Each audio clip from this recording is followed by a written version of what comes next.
It's great to welcome you to this Knowledge Exchange UK webinar. I'm delighted to have Hugh and Mel join us.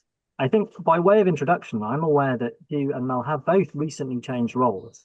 And so rather than doing the traditional who are you and where are you now, I thought it'd be really useful for us to know the change and a little bit about the role you had last year and the role you have now, which I think will help frame this kind of discussion about the challenges that we face and the interesting times that we're in. So Hugh, if I could just ask you to sort of give a bit of background of where you've been and where you are now, and then the same to Mel, that would be really helpful. Yeah, so a year ago, I was deputy director in for innovation, business engagement, commercialization in ESRC, so the Economic and Social Research Council, which is part of UK Research and Innovation. And now I've moved over to the dark side. I'm now a principal consultant at Oxentia. Oxentia is an innovation consultancy based in Oxford. And we really support universities, governments, businesses on all aspects of KE. So that can be anything from public engagement right across to acting as virtual tech transfer office.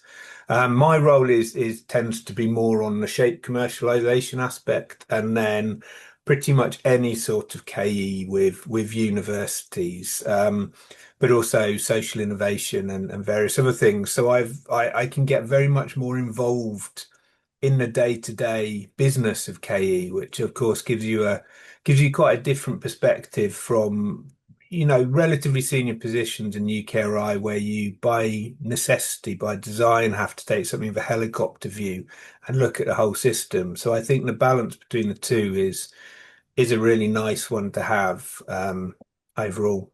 I know it's not as crude as this, but it's almost from policy to practice and the kind of the flip sides of those two things from sort of setting. Yeah, yeah. In on a day-to-day basis, of course, back in UKRI days, both Mel and myself are always very keen to hear and learn about people's experiences of practice because it's so important to policy making. But I think there's a difference between listening to people's experiences and really living it on a day-to-day basis. So it's been a nice change. Thank you. I think that will play into the conversation we have, that kind of dual perspective. Mel has a similar kind of trajectory, but Mel, same question to you. Where were you a year ago and where are you now? And what's any insights that you've got with that transition into your current role?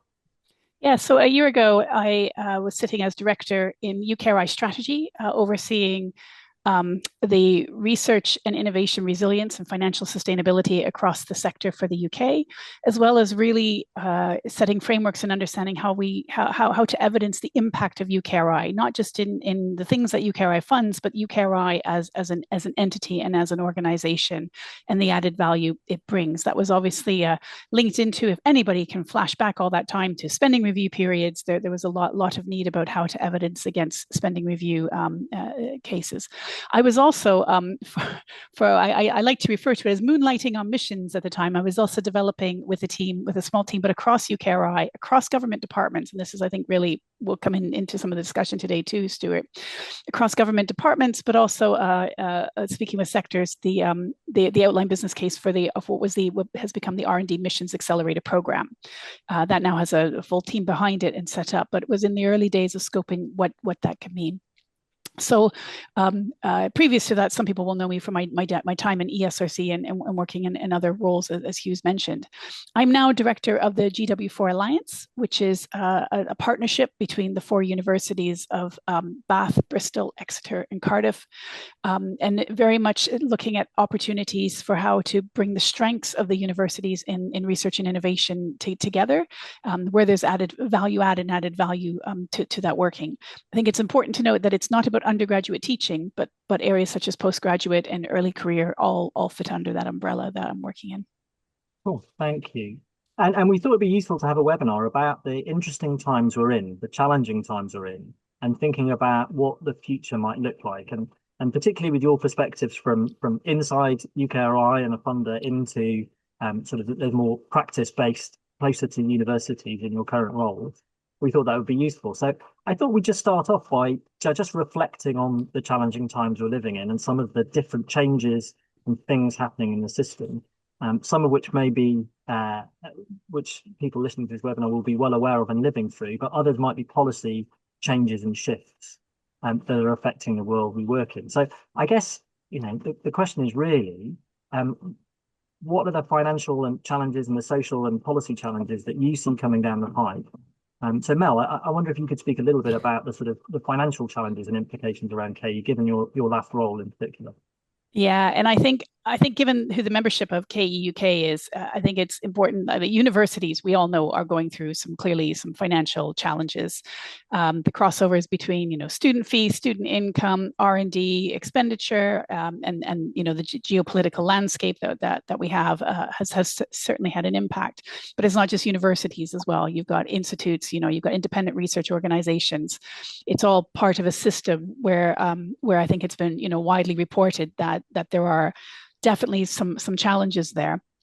I think the other although we've had the spending review, the outcome announced in the recent budget, but kind of understanding where that money goes is still to come.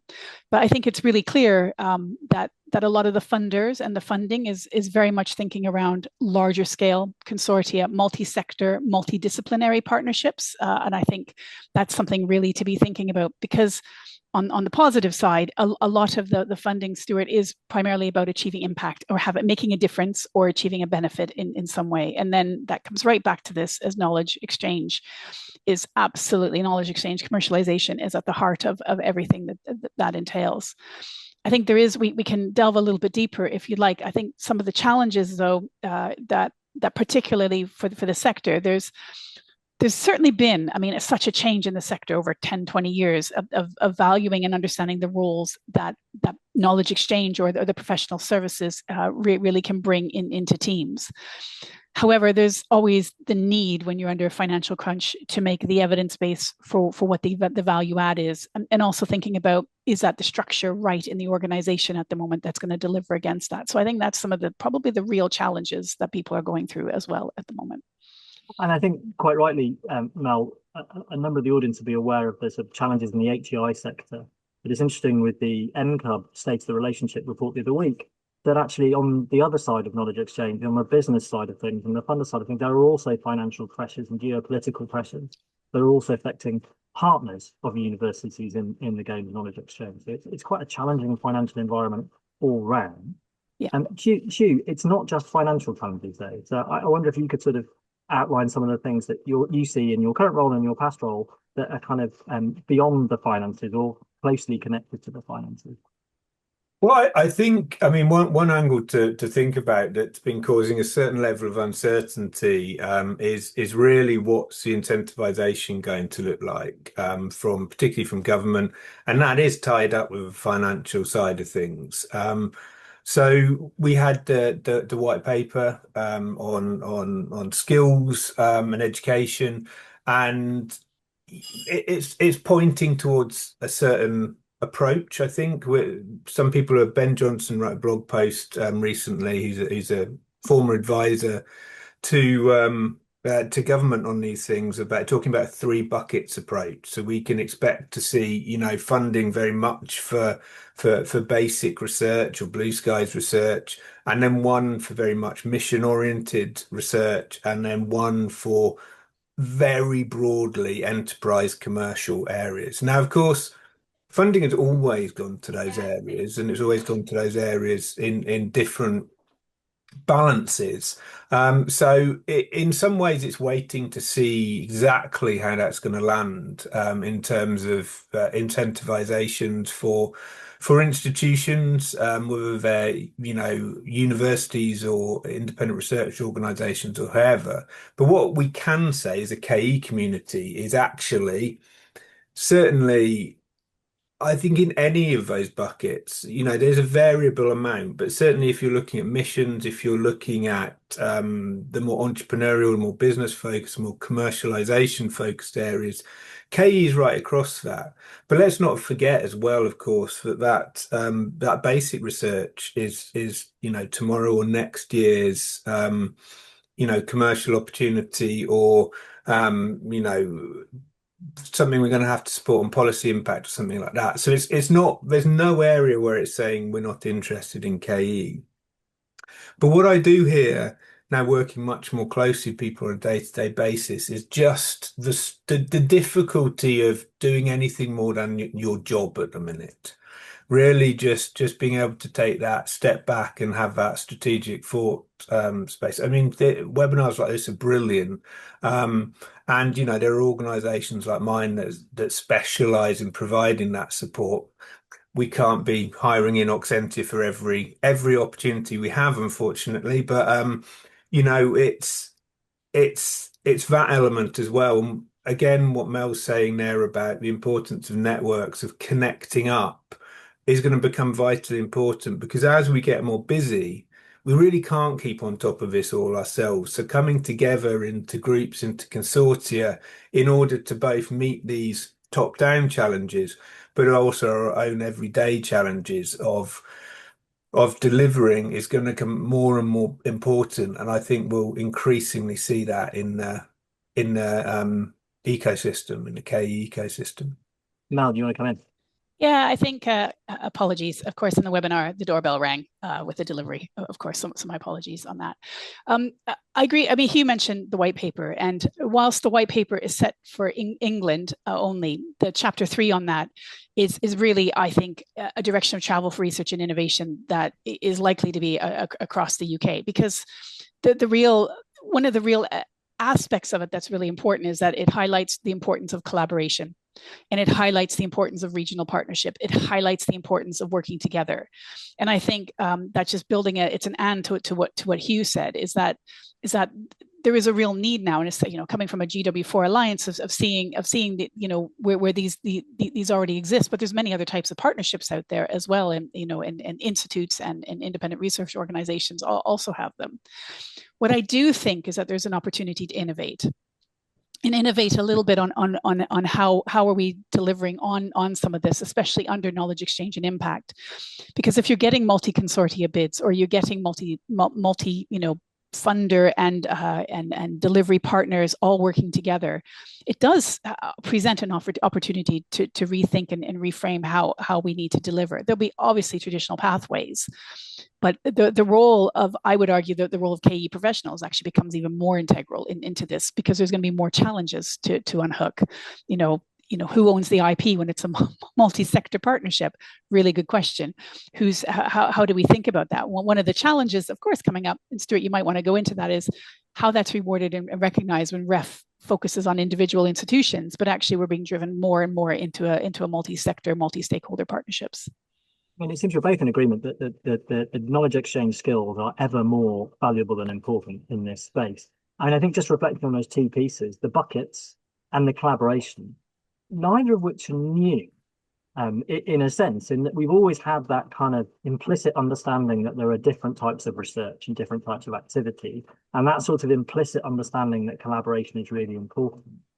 But evidently, the tectonic plates are changing slightly in terms of where they feature and how important they are. So I don't know if you could just sort of talk about how those buckets then become more important in the new world, how that fits into the new view of government, particularly that delivery on missions, and also how collaboration might look different in the next 6 months than it might have done 6 months ago. Is that a sort of fair thing? Because, as I say, both of those are implicit in a lot of what we do, but seem to be with a greater emphasis or a newer understanding of their role.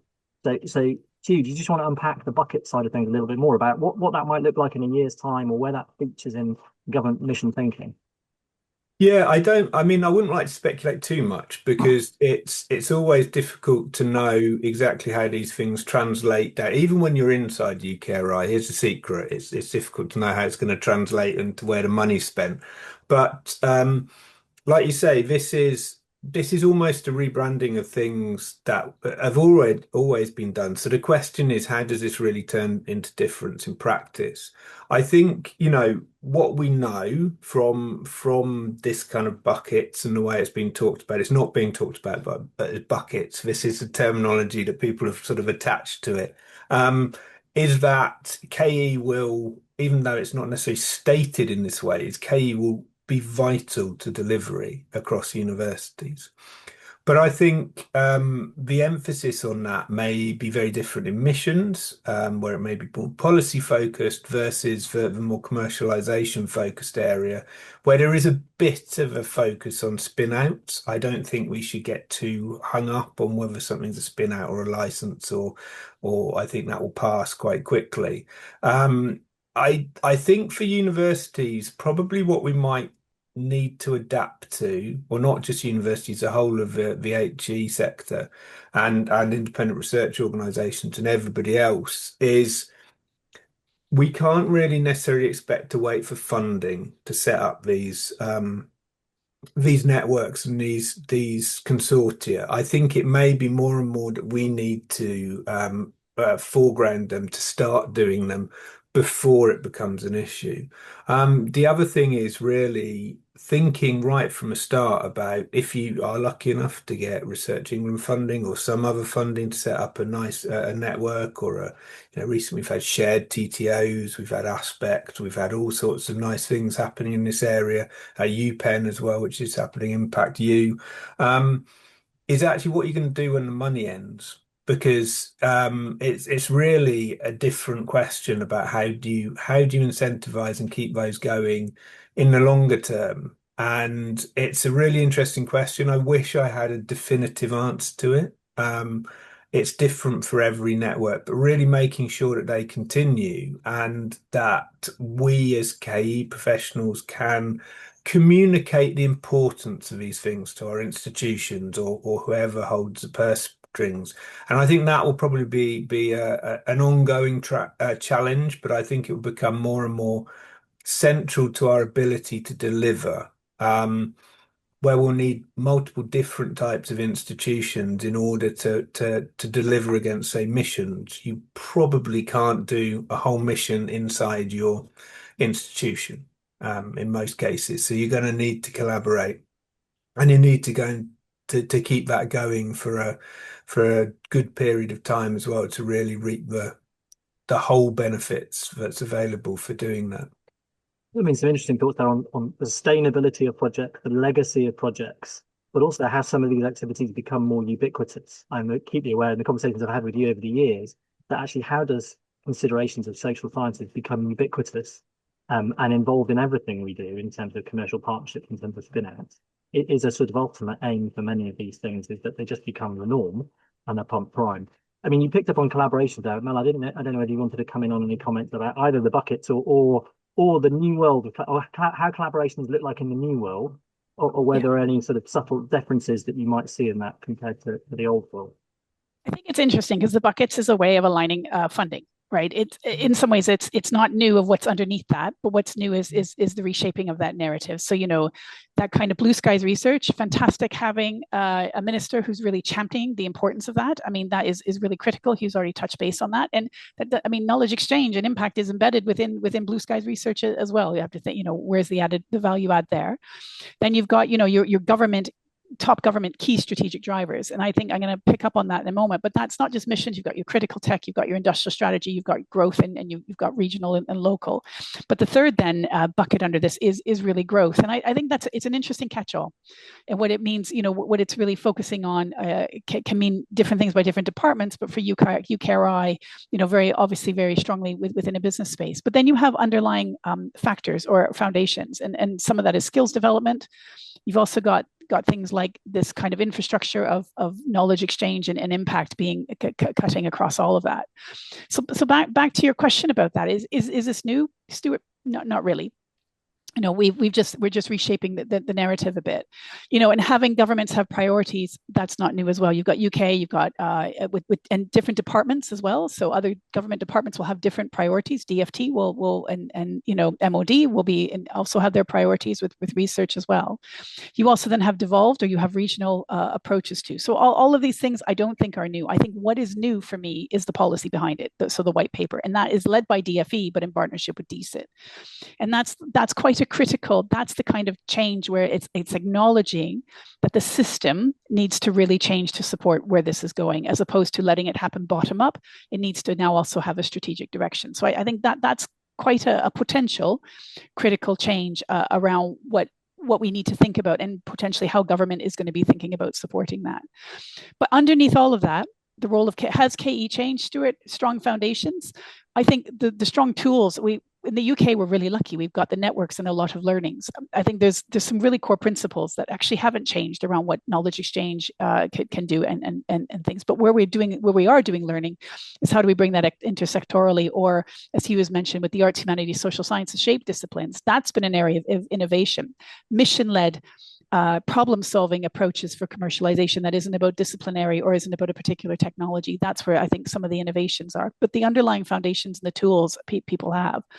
And then when you come back and building in, how do you think about sustainability? I mean, my question is, if the goal is to create a network, is that actually the goal? The goal that the network must be a pathway to something. So I also think we're needing to think a little bit more into that slightly, dare I say, theories of change or logic models, where we're really understanding what the end goal is and then what are the different pathways we want. So if the end goal requires sustainability, then that should be brought in for at the beginning. But if the end goal is creating something for something else to take on, then we have to understand that the purpose of what that's for. And there, as Hugh said, 100% agree, there's no single pathway or right answer. But understanding that for what you're trying to do from the start, I think, is where the added value. KE professionals always ask these questions because they want to know. Communications people often do as well, but that's the kind of skill set that's being brought in by the professional services. I mean, quite a changing sort of policy landscape, although the general thrust of the importance of having an impact from the investment in research stayed the same, but the sort of outworking and the embodiment of that might change subtly. I mean, I think you raised the point there about what's changing in KE. I'm just struck that I had the opportunity to spend some time a few weeks ago with different countries thinking about knowledge exchange, and how advanced or how broad we were in our thinking about all types of academic research being able to have discipline and across many routes to that impact. You mentioned UPenn, policy engagement, but also commercialization, spin out, collaboration, all playing that part. And compared to other territories, that broad view is quite unique about all of the different parties coming into play and the need to prime those things. So actually, although we started, this webinar could be quite negative about the challenges, actually it sounds like KE continues to progress. So I'm wondering if we can kind of think about what the opportunities might be, given that landscape, given those kind of commonalities, those drivers. Where do you think the opportunities are moving forward for colleagues in universities, but also in partner organizations around this kind of new policy landscape and new emphasis within that? Hugh, do you want to pick up? Yeah, so there's a number of really interesting areas of growth, I think, in KE. I think we're becoming more sophisticated in the way that we think about it. I think that the movement now is often, I think, a kind of ideally is to move beyond silos again. So often areas, so when we started developing commercialization, both me and Mel were in ESRC at the time, it was really, shape commercialization was a really useful terminology because it said this is something that's also important for a area of the academy where people had generally not done it. But I think the general model there is something that we can use much more broadly. So taking these models and sort of broadening them out is useful. There's really useful approaches. Bristol had something called the Translational Impact Hub a while ago, and that's a really nice model where you don't just look at, policy engagement over here, business engagement over here, and commercialization here, but you look at it in the round. This is really driven by what impact are you trying to get. There's many different routes to that. So I think as KE professionals, that's one of the exciting areas. And one thing I've really noticed being in Oxentia now is just how much people want to come to the UK and learn from us. So as you said, when you were out in Thailand, we are still, I guess, a market leader in KE, and the fact that most universities have somebody working in a KE office for a start is just something you will not find in most countries.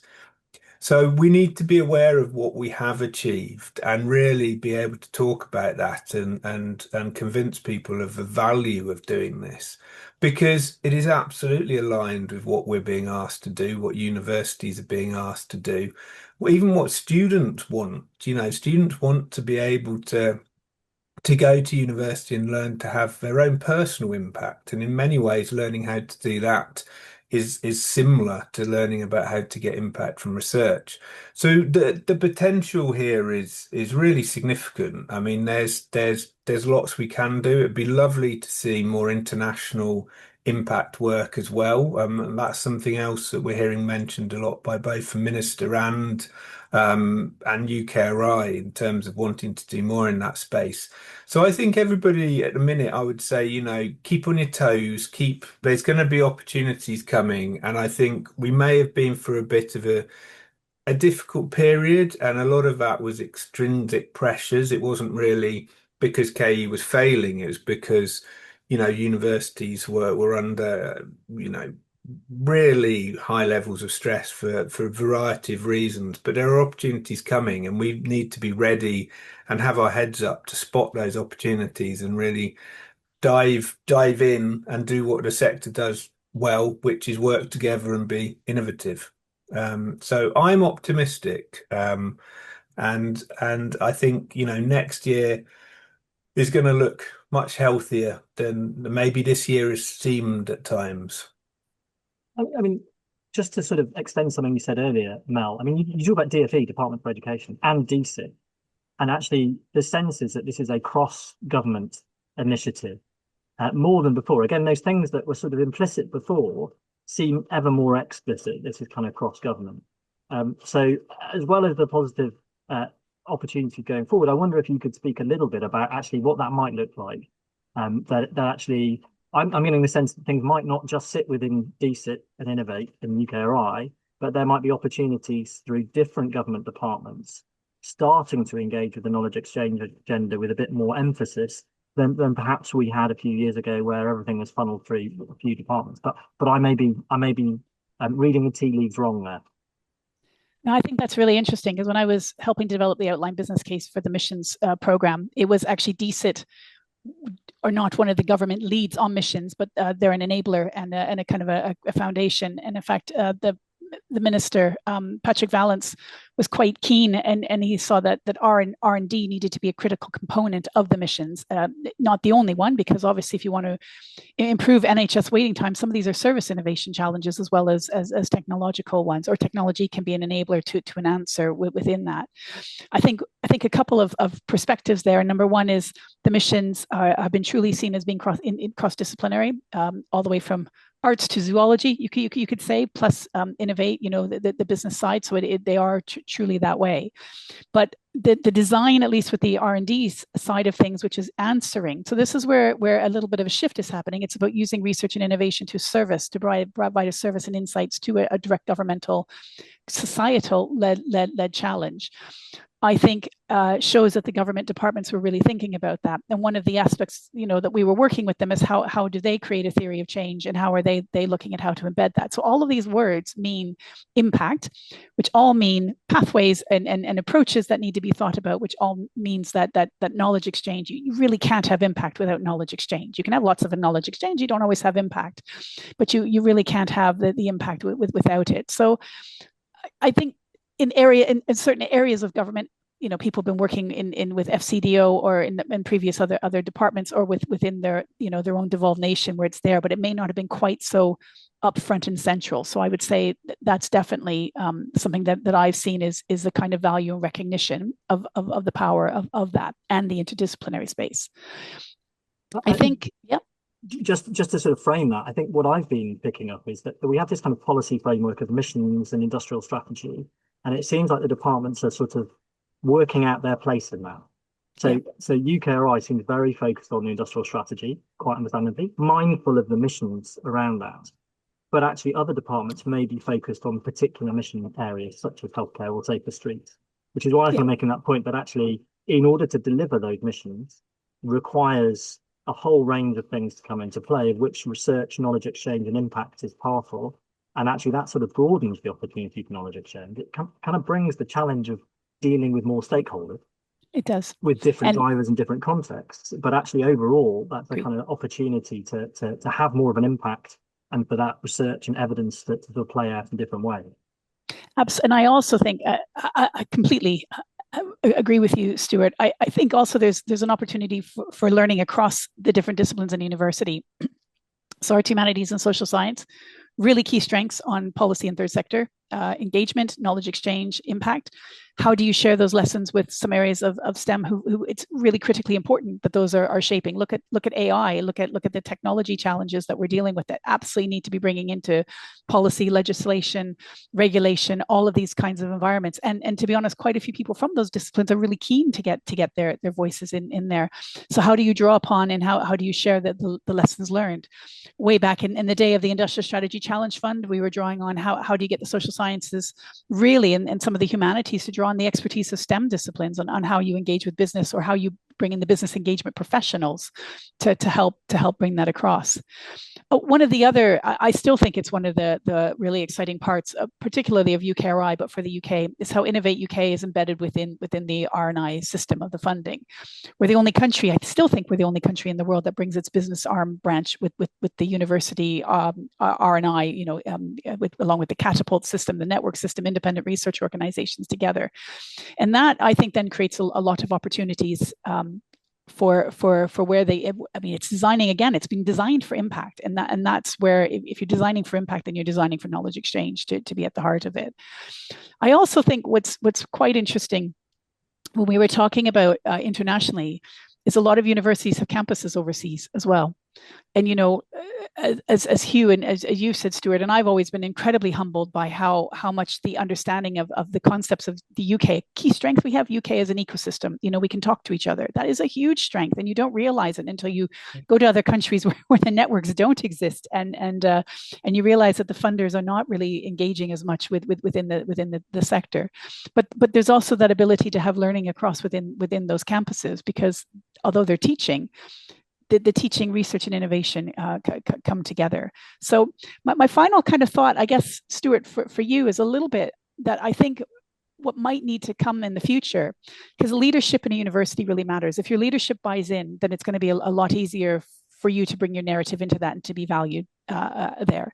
If the leadership isn't valuing it, it makes it quite hard. And I guess what's really important as a community now is to thinking about really what is the USP that this professional group can bring, and almost what's the counterfactual without it, and I think that's a good challenge for us over the next year when you were saying about what we need is really having that understanding as a community that we can sell and share with people about the value add and what would be lost without it, and significant losses as well. It's not minor, but actually the kind of the ambitions that everybody's trying to achieve needs to be done as a team now.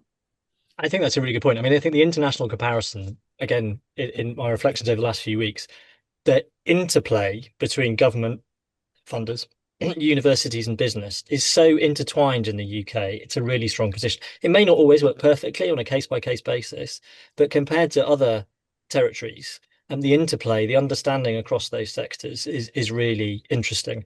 In fact, talking to my American colleagues, the fact that we have a science minister who has come from industry is actually quite unlocking in terms of all things. Now, so I think that's a really strong point. I think also about the campus thing, I'm always struck with our KE Awards, how many of those case studies are actually about impact outside of the UK and the benefit that has within and outside of the UK. So again, a really great sort of piece of that story. I'm gonna do. I realize the time is ticking and we promised to finish by 1:15. So I'm going to pose a sort of final question, which you can ignore or pick up, to Hugh and Mel, that I didn't prepare them for, so I'll give them some time to think about it. About actually, if you were looking back in 5 years' time to now, what would you hope to be able to say that you saw changing in knowledge exchange in the UK? So looking back, what are the opportunities that we can grab looking back in 5 years' time? But I'm also going to say, actually, if we have questions from the floor, if there's anybody in the webinar that wants to pose a question, we might have a couple of minutes at the end to pick that up. So do put that in the Q&A. And if not, I'll sort of make some conclusions about those. But to that question, and what is the opportunity that we can grab, that looking back in 5 years' time, that we might be able to say, actually, this is when we got more serious, or we turned the gear or the dial. Mel, go for it. Yeah, in my previous role working in UKRI, we were very much thinking about incentives in the funding system. And, the shift from a single academic having a career pathway built upon multiple of grants, it is just the funding and the grants just probably won't be there in quite the same way. I mean, there still will be some people doing that. So you're never saying never, but the general trend is that the funding and therefore the reward and recognition is going in different ways. And I think we're starting to see a shift in this, both for the academics who are good for this, but also for the professional services, is really clear integrated career pathways. I mean, that kind of idea, when I I'm now feeling quite old, Stuart. But when I started in, over 20 years ago, we were just at the beginning of thinking about impact, and all of these, all of it. Can you plan for impact? Yeah, pathways to impact. What does impact mean? How do we conceptualize it? All the way through to having this fantastic organization. I'm a big supporter, as you know, but now the shift to actually the brand of Knowledge Exchange UK just shows the maturity of the thinking, but the career pathways, the leadership in the organizations absolutely needs to match that to make sure that people are seen to be valued and valid in their roles. And also, I know some of the universities. Apologies because I've now forgotten it, but some of them are also giving out lectureships focused on knowledge exchange as well. So it's also becoming a disciplined profession as well, which is also fantastic because then we can understand and critique the different types of approaches we have and how to really challenge our own methodologies. So that's one answer to your very big question. Grasping that nettle of reward and recognition. I mean, I think thank you for the opportunity to jump off the back of that. I mean, I think we've got some work ongoing that will become clearer in 2026 around skills frameworks and how actually to articulate and to describe the skills of knowledge exchange. And that's not just for professional services, but actually it being a team game and how that plays into academics and others.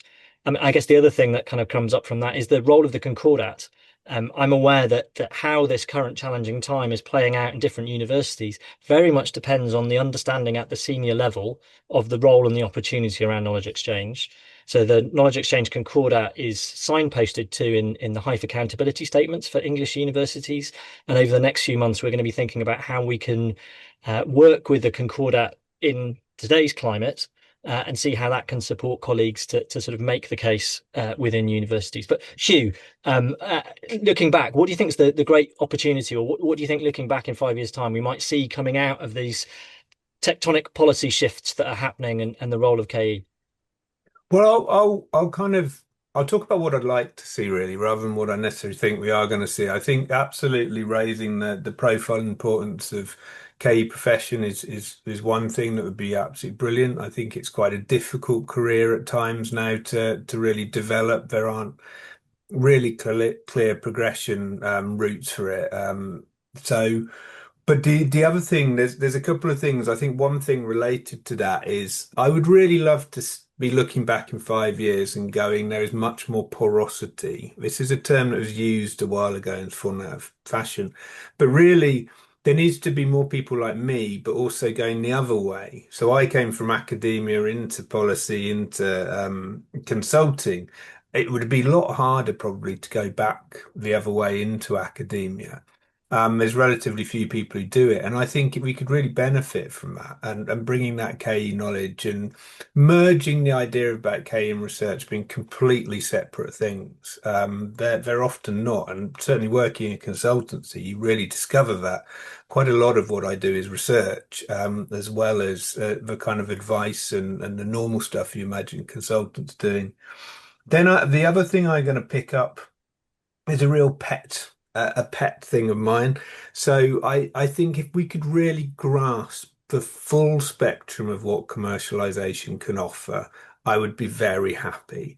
So, my thing I say far too often is we are in an economy where 81% of our GVA is from service-based companies, 83% of employment, yet we focus almost entirely our efforts on very much technology focused innovation in universities. So really, can we do more of that service innovation, both for social good, but also for bringing about new ways of doing stuff. Mel and I both know from our time at ESRC just how much you can do, whether it's supply chain innovation, whether it's even better digital security. There is an awful lot there that is not technology based, and we really need to remember that. So I would like to look back and go, yeah, across the spectrum, we have got this now. We've understood that you can't have a technology that nobody's going to use. And also there's a huge amount of service innovation that we need to dive in and embrace for the benefit of the country. So Mel, and as an addendum on that, go on. Yeah. The UK can export its knowledge on this as well. Yeah. So we can become a global leader in this area. Yeah. I think that's a really positive way to end in terms of the potential for more people bringing their experience in, whether that be from academia, from industry, from kind of traditional knowledge exchange disciplines, means that there's scope to bring all those insights, but also there's potential for more impact in other areas of the economy and society through using these principles and practices. I think that's a wonderful way to end. I realize we're in people's lunchtimes and we promise to end in about a minute or so. So I'd just like to say thank you, Hugh and Mel, for your insights. I wish you all the best in the new roles. I know they're sort of not so new anymore that you're in them. And I look forward to sort of picking up this conversation and with communities of practice. You mentioned that, Hugh, at the start, through our KE Connect and through webinars like this, where people trying to make an impact through knowledge exchange can compare notes and understand the world as it changes around them. So thank you both for your time. And thank you for listening to this webinar live or recorded. And we'll see you at another KE UK event soon, I'm sure. Thank you all.